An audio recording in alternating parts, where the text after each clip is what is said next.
I had a number of people in Washington, in the State Department and elsewhere, telling me very early on, all the way back 18 years ago, put the focus on Pakistan. Pakistan is going to be the most dangerous state for all of us. And that was the head of policy planning at the time, a man named Sam Lewis, who said that to me. And I said, well, is that the number one item for policy planning, long-term planning for the state? He said, you bet it is. Well, it still is. And it's more urgent now than it was then. We did pay attention to them. We've done a number of pieces on not just Pakistan, but the dynamics of that region and how easily they come unraveled. But this was long before 9/11, and long before Afghanistan was viewed as anything but a backwater after the Soviet invasion was over.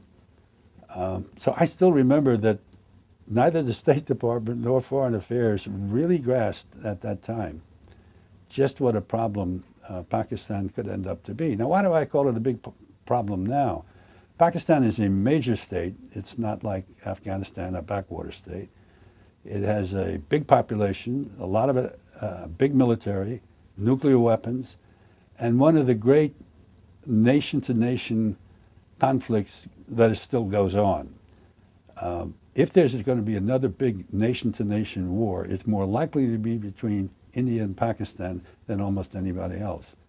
We have been completely unsuccessful, not that we haven't tried, and I say we, I mean the United States, in getting Pakistan and India to finally resolve the problems over Kashmir and get back into a more normal state-to-state relationship, putting the emphasis on their economic developments. In that period of time, those 18 years or so since that first warning, Pakistan has gone through a great discombobulation, civil governments that didn't work, military coups that didn't work, the rise of fundamentalism there. Meanwhile, across the border, India has gone from being a relatively a huge, poverty-ridden country with very few prospects for economic development into this raging new first-rate power, which is where they're headed, with a very dynamic economy.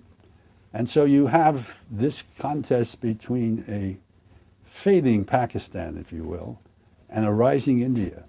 And that, of course, is the grounds for even more tensions and possible miscalculations.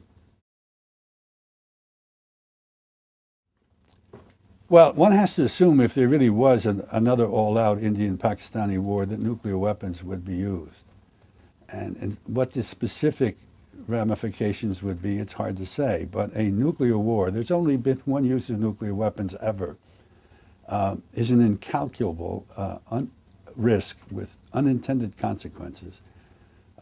We are both an ally of Pakistan and we are an ally of India. What would we do if the two of them ended up in a war? What would we do if one started using nuclear weapons? I don't know, but it is a cataclysm to be avoided at all costs.